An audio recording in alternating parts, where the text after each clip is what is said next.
Hello, are you in the market for a table that will charge and house your laptops, has coasters that will cool so that your drink stays colder for a longer duration, and has a charger for your phone on the surface of the table so you don't even have to plug it in, all wrapped up in a nice, pretty steampunk bow?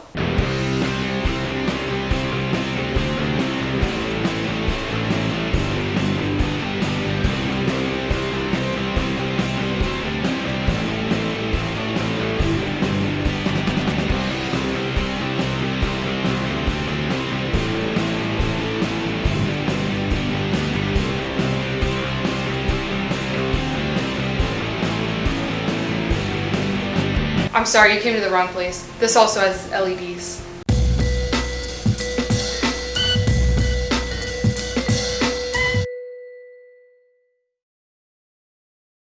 Welcome to the functionality demo. Now, let's talk about the functions of this table. Obviously, it's a table. You put things on top of it. So let's start here with the top of the table. You have two coasters that will cool your drink for whenever you need that to happen. And it's not like you plug the table in and the coasters are just on all the time. There's a control panel here. This one says cooler power because this is a cooler power. It's pretty sick. Now, you can put things on here like papers and remote controls, but actually you can't because we have the second deck that is completely empty for that purpose. So that way, the top of your table never gets cluttered because that always happens. You always come in, you got your mail, you got whatever papers you have, throw them down, and now you got a whole pile that you got to work out in like 3 weeks because taxes are due. So to avoid that problem, you put them here and then you do your taxes here instead. There's also a hole back here. That way, when we put the lamp onto the table, because this table will house a lamp, the cord just goes straight down. You don't have to worry about the cord winding around the table and looking not very great. Looks fantastic. It's beautiful. Now, the coolest thing about this table, in my humble opinion, as I tell you about it, is you can charge laptops and also house them. There's a dedicated place for them, but oh my goodness, where do they go? Well, I'll tell you. We have this lovely drawbridge here, as most places would like to have, but wish. You have two laptops. They are named Wheeljack and Voltus 5. Great sci-fi names are great. If you do not recognize them, please Google them. Tell me what you find. I'm on the edge of my seat. I'd like to know. So, laptops, coasters, space for your taxes, control panel, lamp, it's all here. And a charger for your phone, which is pretty great if you ask me. It's here, in case you were wondering. It's right here. Thank you. Good night. The structure of this end table is 1/2 inch black iron pipe like this. It's 1/2 inch because it has a 1/2 inch bore inside. The outside diameter is actually closer to 3/4 of an inch. But you see a lot of people build things with this. They just screw on fittings and create shelves and tables and so forth. And that's all we did here. But it comes from the factory coated in grease and you've got to clean it off before you can build. So the first step is to clean it. The grease is removed with a solvent. This will make the pipe more susceptible to rust, but that's okay because we're going to paint it when we're finished building it. You can't make square objects out of threaded pipe because the threads don't twist that way. So to make it work, you have to grind the threads off of one of the pipes. Now we build the pipe skeleton.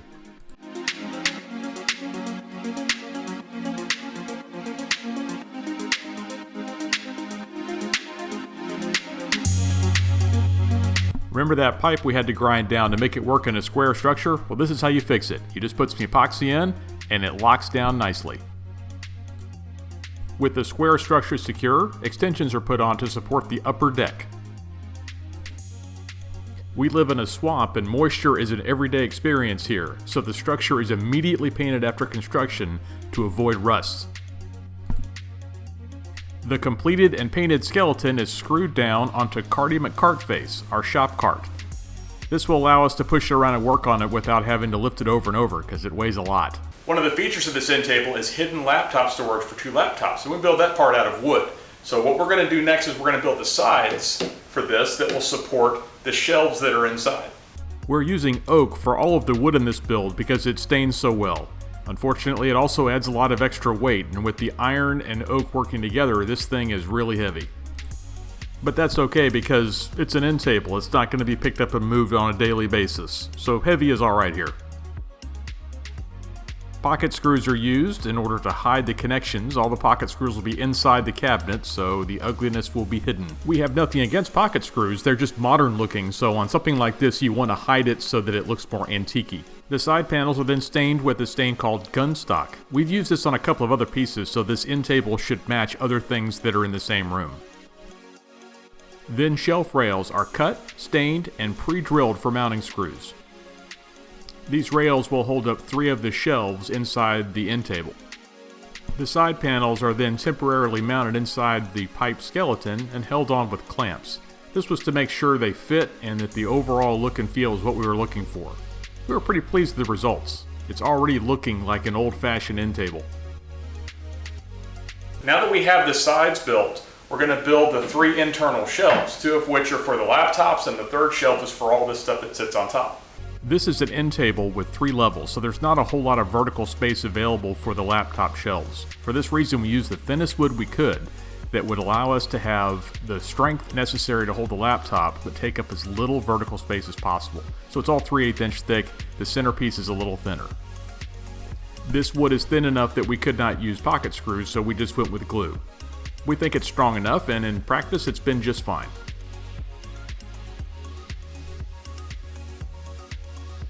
We have the sides and 2 shelves done. Now we need to build this tabletop here. This is a little more substantial because it handles all the weight of all this other stuff that's stacked on top.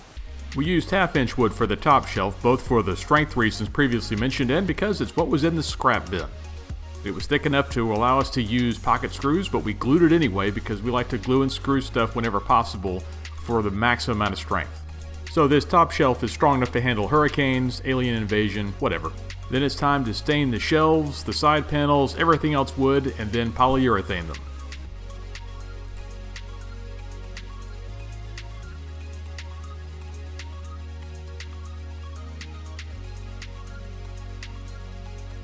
Alright, Lego Masters, we've got all the pieces together. Now it's time to assemble them. Like we're a team together, probably.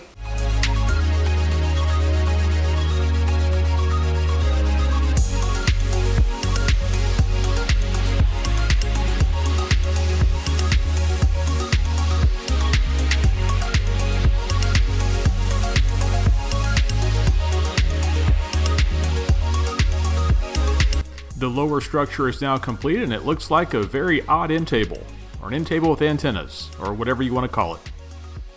These metal straps on the edge of the wooden panels are artistic and they're structural. They help support the panels, and they also make this kind of look steampunky. They're actually made of aluminum with steel bolts on an iron pipe. So what we're going to do is we're going to bend our aluminum strips and then paint them to make them look like iron. We tried this with steel first, but we're not metal workers and we did a pretty bad job at it. Aluminum was much more forgiving, and it did everything we needed it to. Once it's painted, you won't be able to tell the difference anyway. But these straps aren't just decorative, they do actually support the side panels, so they are structural. Holes for the strip mounting bolts are drilled, so that these strips can be mounted directly to the wood panels. The 8 strips wrap around the iron skeleton to hold the wood panels in place, so it's a simple matter to simply drill a hole and put a bolt through.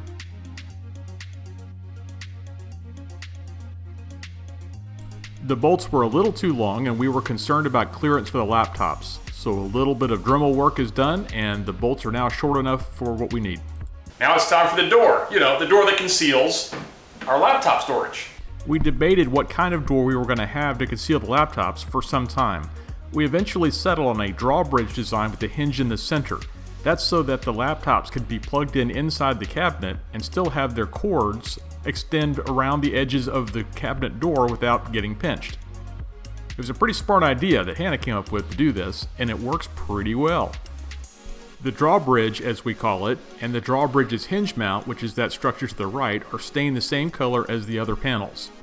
The empty slots in the drawbridge are going to be filled with various steampunk and weird looking things for decoration purposes, but its real purpose is to conceal the laptops. Copper tubing and accessories are used to create visually interesting decorations for the front of the drawbridge.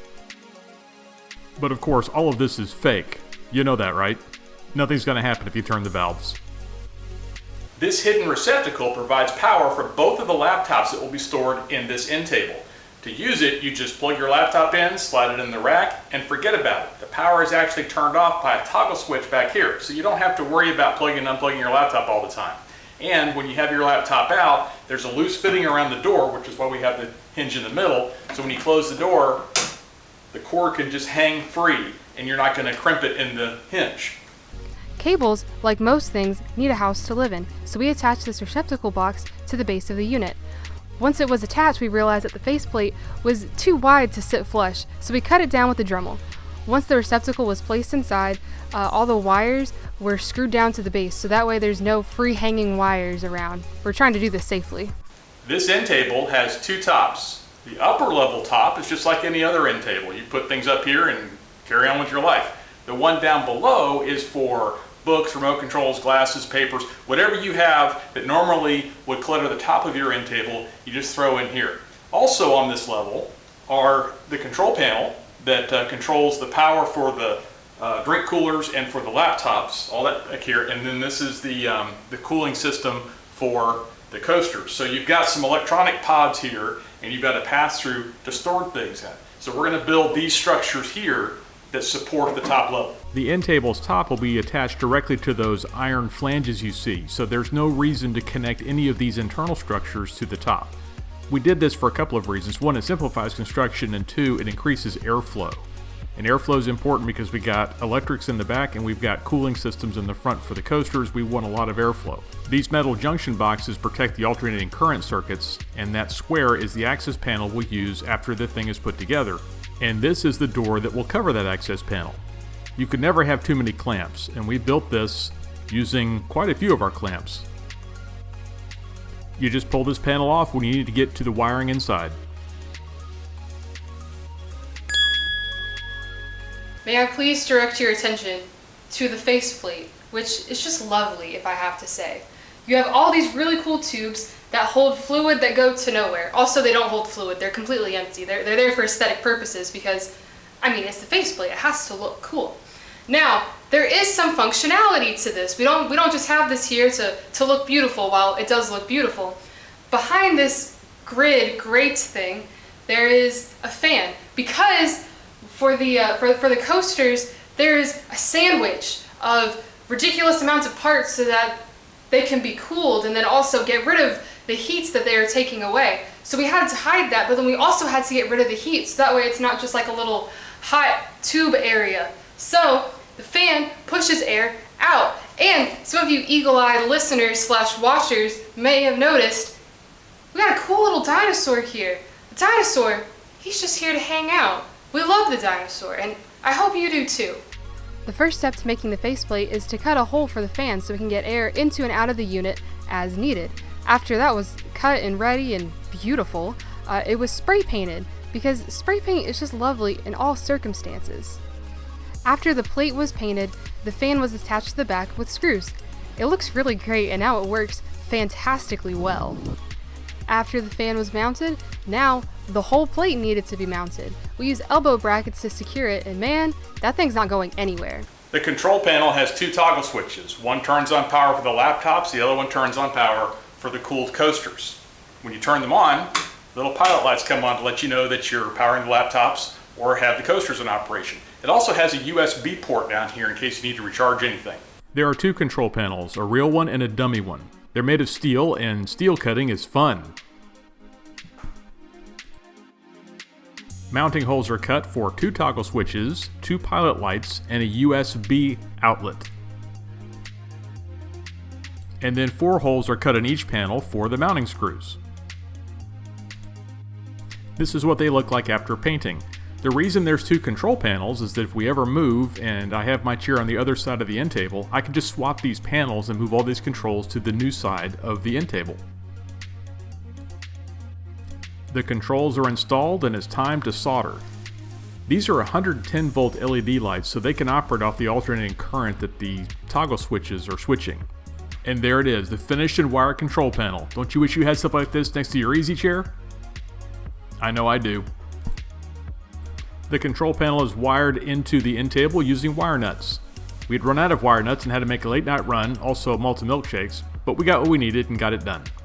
The upper tabletop covers the electronics pods. It has the cooled coasters, and if you look back there, you see a hole. That's where the lamp is going to go so we can hide the cord. What's that black thing? I don't want to talk about that. Now it's time to build the very top of the end table. We're using some 1-inch thick oak that was given to us by a business friend of ours who was taking over the shop of a cabinet company that had gone out of business. You can see the 2 holes for the powered coasters here. We'll route those out later, but for now, that's where they're going to go. Everything is glued and screwed together because this has got to be a very strong piece. The 1-inch thick oak, what are you going to have? A very strong top that can support anything we put on it. Everything is sanded down. This wood is 1 inch thick, so shelves are routed in to allow the coasters to be closer to the surface. Then I started working on the inductive charger, which goes between these two, and I got the router out, and I cut the hole, and it looks great, and the thickness is perfect. The phone charges just fine. There's only one problem. I routed the wrong side of the tabletop. It's supposed to be on the underside. You're not supposed to see this at all. So now I have this gigantic hole.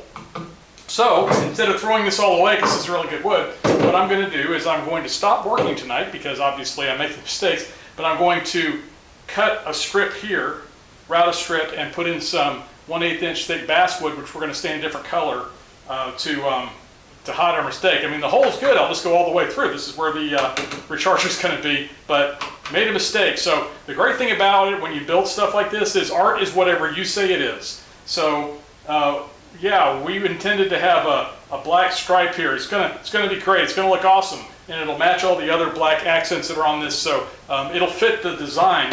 It's just a stupid mistake. Back to the router to route the slot for the basswood strip that we just found out we were going to use. The idea is to make it completely flush with the surface. And finally, the entire tabletop is stained and polyurethaned. We're almost done with it.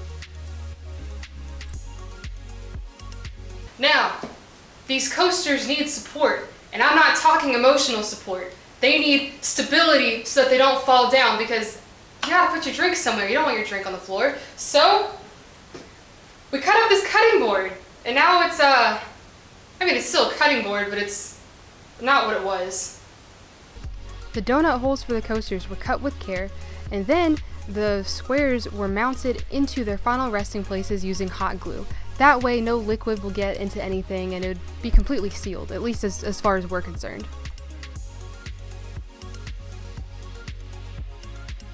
Hey, it's your friendly neighborhood Hannah here. I'm going to tell you about Peltier devices. This little, it's not a cube because that's not what a cube is, but this little rectangle of smallness is a Peltier device. So you have a positive lead and a negative lead, and when power goes to these, it makes this thing go incredibly hot on one side and cold on the other. So that way, really how this is used is like in an office building when you have like your cup of coffee and you're like, I want this to last me till 3 p.m. You plug one of these things into your computer and it keeps your coffee cup hot by taking all the heat and putting it on the side that is up and putting all the cool down. What we did is we flipped it over so the cold goes up and the heat goes down. We put these on heat sinks, so that way the heat will just be expelled, gone away, can't come back to Hogwarts now. So now we have cooled coasters that will cool your drink, so your drink is cool forever, potentially.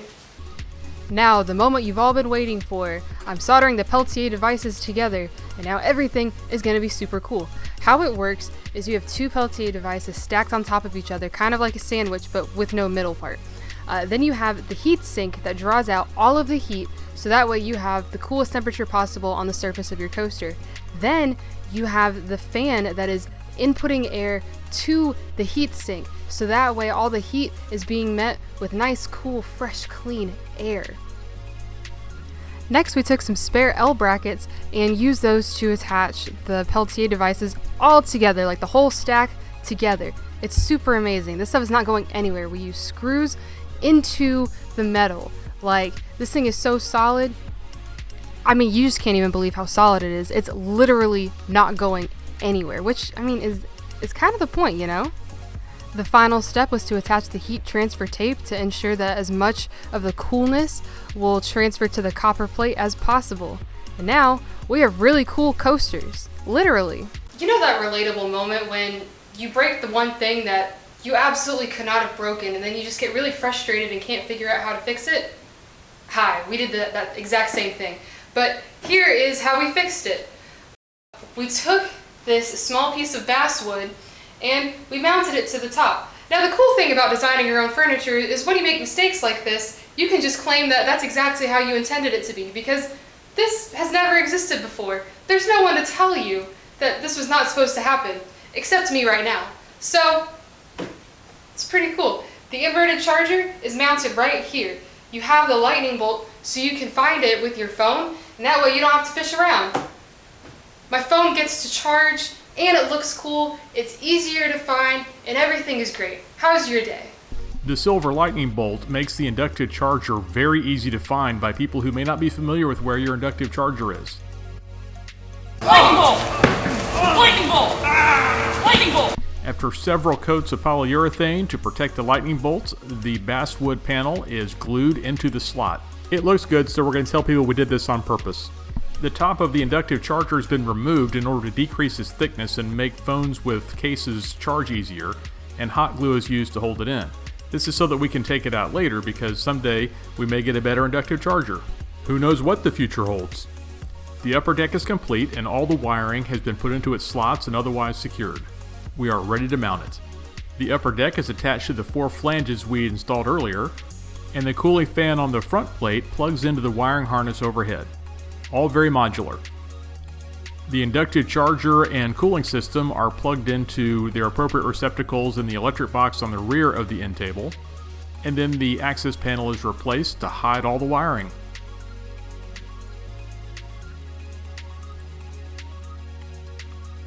So our laptop storage area is 2 shelves, and it holds 2 laptops. Right now we have one of our laptops here.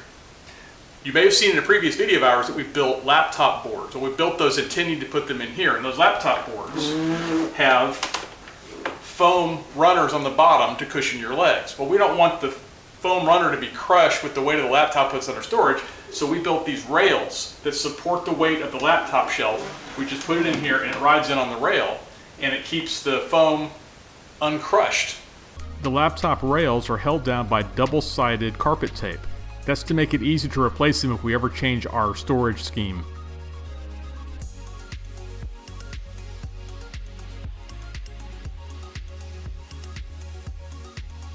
The last construction step is to put on labels for the 2 laptops and for the control panel.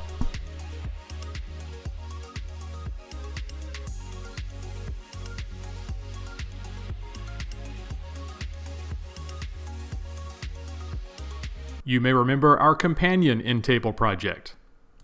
So the safe has a hole on top for this wire to go through, but as you can see, the wire comes out like this, but we don't want it to do that. So we're going to modify the lamp so that the wire goes straight down. This end table sits in the same room, so we did the same thing to our second lamp.